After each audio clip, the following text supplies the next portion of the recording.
Hi book friends, this is Kat and welcome back to my channel.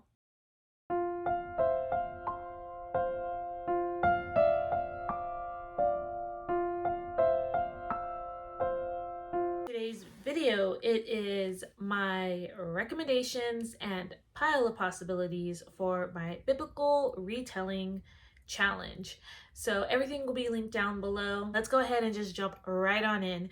So for this challenge, we're going to look at July's prompts and or July's books of the Bible as well. So it'll be church history and prophecy, which church history is the book of Acts and prophecy is the book of Revelation. I decided to combine these two together because I was trying to fit them somewhere in the challenge. So how I'm going to do this is I'm going to give you my recommendations first, and then I will give you my pile of possibilities. So if you are doing the biblical version, like the biblical part to this challenge, then you would get to choose between reading the book of Acts or the book of Revelation. Okay, so for these biblical fiction retellings, well, technically you can use any book that is a biblical fiction retelling that is after the resurrection of Jesus. So as long as it's kind of in the biblical time or like during the time where the gospel is being spread, I think that is fair game. So the first book I want to talk about is a Tessa F. Shar book, which she has a lot of books and I read all of them. So the first one I want to talk about is Jewel of the Nile. This one, you follow an orphan named Charlene is how I say her name, but she only has a few pieces of her parents' tragic love story, and she is trying to find her father, who she figures out is alive, and she ends up meeting this man who is involved in the soap trade.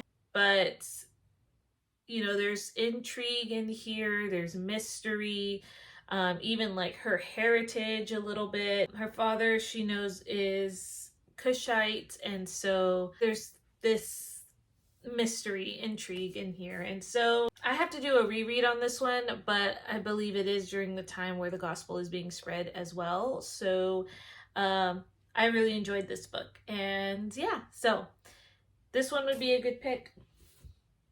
The next book I'm going to talk about is Bread of Angels by Tessa F. Shar, and this one is a story about Lydia.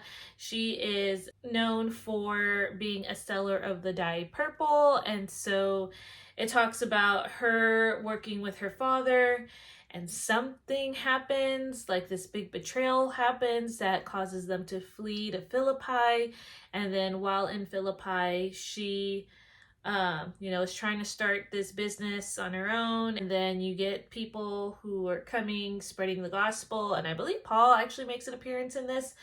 But during this time, she, has to make a decision if she's going to follow this new faith. So that one's a good book as well.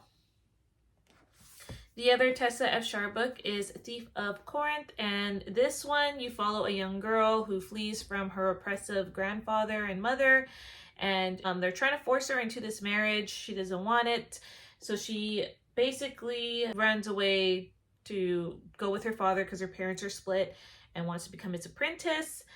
And she kind of realizes her father is this infamous thief, and so that's interesting. So she kind of joins him there, and they meet this Jewish rabbi named Paul, and then the story kind of goes from there. So yeah, enjoyed that one as well. The other book I have is A Daughter of Rome by Tessa F. Shar, and this is a retelling of Priscilla and Aquila.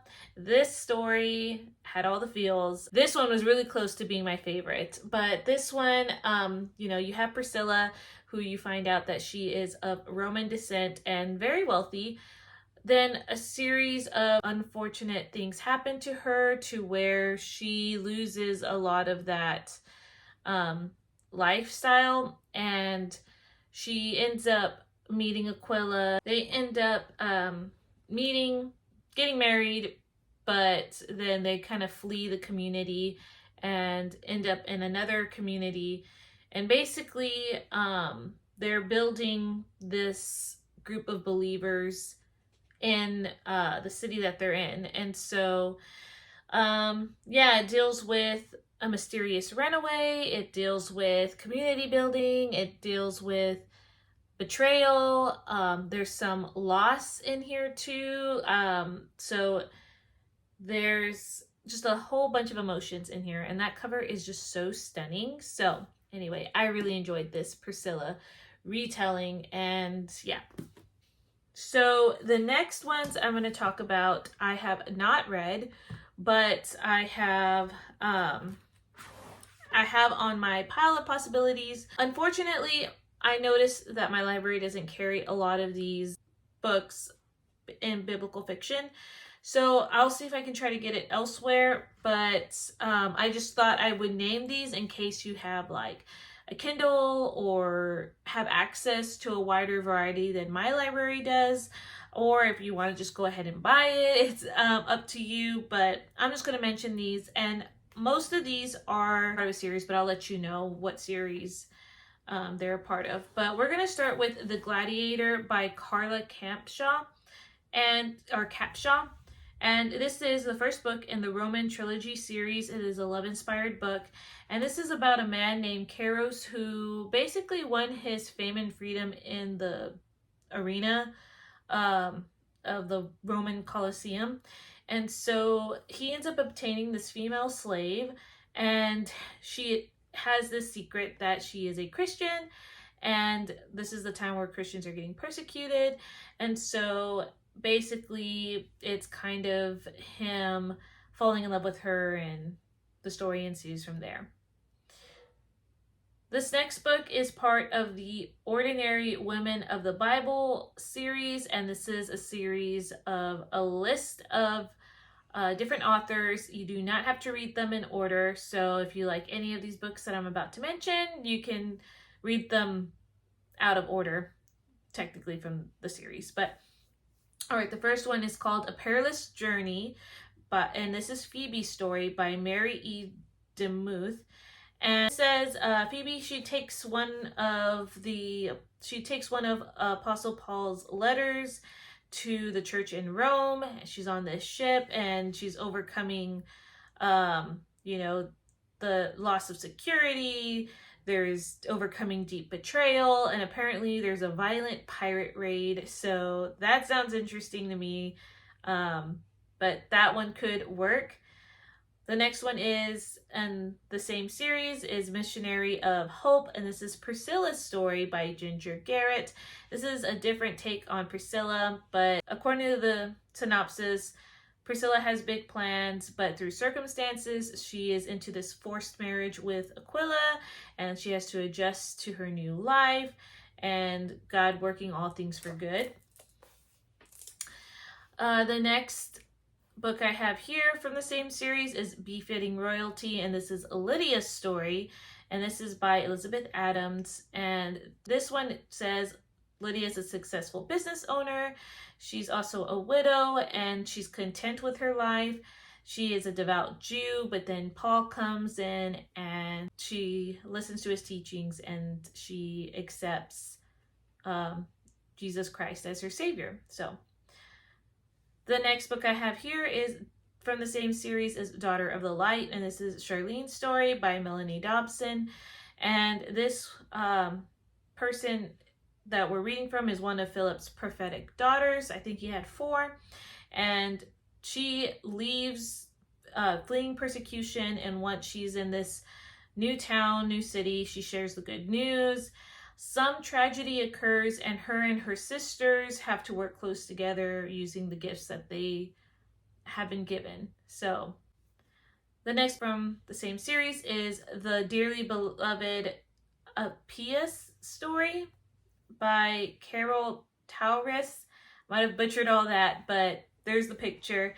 And this one is talking about Appia. I'm guessing that's how you say it. but talking about her, and her life changes when she finds an abandoned baby on the temple steps. And, you know, she takes it in, she is nurturing it, and I guess she's under the protection of her brother, because it says that her brother declares the child as his slave once, you know, the baby turned 3. And so the woman ends up fleeing with the child, and I guess it's like what happens after. So, sounds very interesting.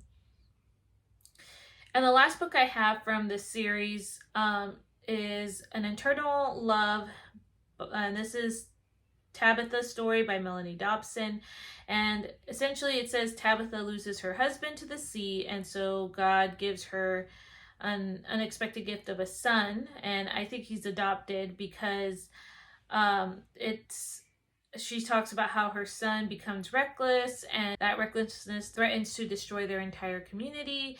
And so she's grappling with her newfound faith in the resurrected Messiah, but then she has to deal with her reckless son. And yeah, that's what I got from the synopsis. So, all right, the last book I have on this list is Sold into Freedom by Carol Tauris. And this one says that it's part of the Planting Faith series, but looking on Goodreads, it doesn't show you any other books in the series. And this is actually an older book, like it was published in 2018. So I don't know if it's not a series anymore, but this one I'm just going to read offline. But it says, taught to hear messages from the goddess from a young age, Elantia's life is shattered when she is captured from her home in southwest Britannia and sold as a slave in Macedonia. She wants nothing more than to escape and return home after she kills the man who took the only good thing left in her life. Tossed aside by the empire, wounded tribune Quintus Valerius ends up in sleepy Philippi to retire. Manipulated into becoming the prison keeper, he vows to return to Rome as soon as possible to reclaim his reputation and his life. He is intrigued by the quiet Jewish teacher who speaks of truth and peace, but is convinced he can never have either. When Elantia's shocking actions shake up the town and her life is threatened, Quintus risks what little he has left to save her, only to put Paulus and his friends in even greater danger.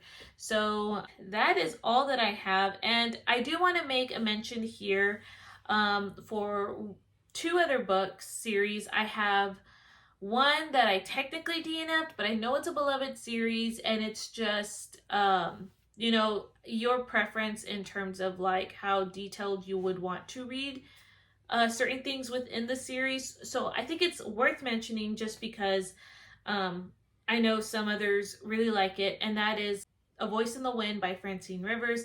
I personally had a hard time reading through the book, and I did do a video, like a wrap-up video over it, and if you want to hear more of my thoughts, you could look at that video, or you can look on Goodreads.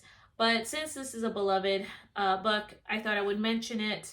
And this does deal with the time of the siege of Jerusalem, with Rome coming in, and there's persecution of Christians. This young girl, Hadassah, is the lone survivor from this siege, and she gets taken as a slave. And then you follow this other guy who is basically going to get captured and become a gladiator, from my understanding. But anyways, that one could count for any book in that series can count for this month. And then the last book I'm going to recommend is a set in a series, and I haven't read these books in a long time, but again, very beloved, and what we think of when we think of the Book of Revelation retelling, but that is Left Behind. That series I know that you could also put in for reading a biblical fiction over Revelation. So that one was kind of hard to find, biblical fiction retellings, especially for like the Book of Revelations, just because that's more future kind of. So I mean, make it work. If it works for you and you want to count it, go for it. But yeah. Okay, so that was my list of books. Let me know what you are deciding to pick up. what you're reading. Thank you for those in the comments, by the way, who are giving me a lot of suggestions for different people. I'm looking into them, and giving me even book recommendations. I am going to be checking through those books, and it all just depends on if my library has it or if I can get it through on Hoopla or Libby. But yeah. Okay, so I hope you guys are having a great rest of your day, and I will see you guys in another video. Bye!